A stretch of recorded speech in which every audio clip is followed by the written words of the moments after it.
For visible on lab model. So we're going to start off with models of the brain, and then we're going to go and start working on the actual sheep brain. I put the S and the M so that you understand that there are some things that are only found on models, some things that maybe can only be found on the sheep brain, and then some that can be found on both. So the letter designation is just to let you know that I will test you using brain models, I'll test you using the sheep brain, and I have expectations for what you can see on those different things. The sheep brain dissection is worthy of our time, so we'll do it, okay? We then have something called the ventricles of the brain. We have a model for that. We turn over, we have a peripheral nerve anatomy. I'll give you a diagram. The cranial nerves, I'll give you a diagram. And then we have some spinal nerves. We'll learn a few. This spinal nerves and learning the names of these spinal nerves and then the peripheral nerves is a huge task. I've reduced it dramatically, okay? So that's going to be test number 4, nervous system and nervous tissue. What we have here, and I don't have it on the screen, but it's okay. We need to learn the anatomy of the multipolar neuron. You're going to be tested on it soon, so if you don't want to learn today, that's okay, but I'll give you the once-over on this model, okay?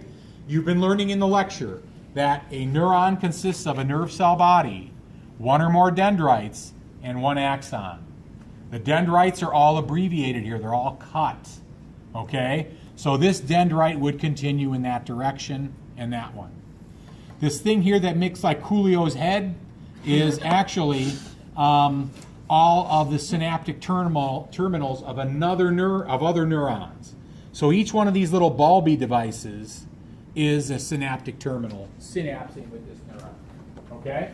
So we have the body and the dendrites and the axon. The axon continues on. What we have here then are various examples of synapses. It's pretty clear that this is an axon terminal that synapses with a dendrite. An axodendritic synapse occurs right here. It's pretty clear that we have an axon to body synapse. So we call that an axosomatic synapse. Okay? This model maybe shows an axoaxonic synapse, but I don't think I have that on your pink sheet, so you can skip that. If we take this off, then we can see clearly a fairly large nucleus on a neuron. And then we're also seeing in here the chromatophilic substance, or the Nissl bodies. Technically, they are rough endoplasmic reticulum, so we're seeing those sort of studded with little red beads, yeah. This is the area known as the axon hillock, and then this thing that runs down the center here is the axon itself. This model shows a myelinated axon, and so what we are seeing are two what are called internodes, 2.5.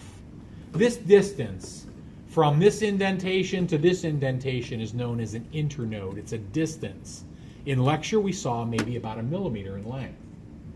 The indentation itself is called the node of Ranvier. Okay, the node of Ranvier. So there is a distance known as the internode, and then these narrowings are known as the nodes of Ranvier. The other thing that confuses students with this scenario is that this is also a myelinated area. So we look at this thickness of white, and we call that the myelin sheath, okay? And we've learned in lecture that myelin sheaths are created by Schwann cells in the peripheral system. So this is also a Schwann cell. So, no surprise, students get confused. I put a sticker here. They don't know whether to call it a Schwann cell, the myelin sheath, or to call it an internode. So I'll do my best. The distance is an internode. The covering is the myelin sheath. The cell that makes up the sheath is the Schwann cell. Okay? All right? This down here is a reticular connective tissue that will sort of glue this myelinated axon to others in a bundle known as a nerve. This is called the endoneurium. In the muscle, we call it the endomysium. It's the innermost layer of connective tissue surrounding muscle fiber. In a neuron, or in a nerve, we call this the endoneurium. It's the innermost connective tissue surrounding the myelinated axon. Okay? Body, nucleus, Nissl bodies, dendrites, axon. Okay? Where's the hillock again? The axon hillock is this funnel-shaped area right here.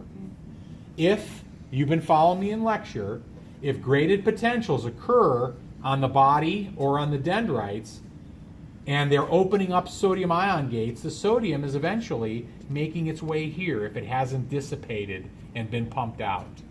And as the sodium accumulates in the axon hillock, it begins to depolarize the membrane of the axon hillock. And if I haven't said it enough, if it depolarizes the threshold, the axon fires. Okay? All right, let's see if I missed anything. Dendrites, axon hillock, axon axolemma. Okay, so what is an axolemma? When you see that term lemma, think membrane. So axolemma means membrane of the axon. Okay, it's the membrane of the axon. So anywhere along the length of the axon, if you find its membrane, it is the axolemma.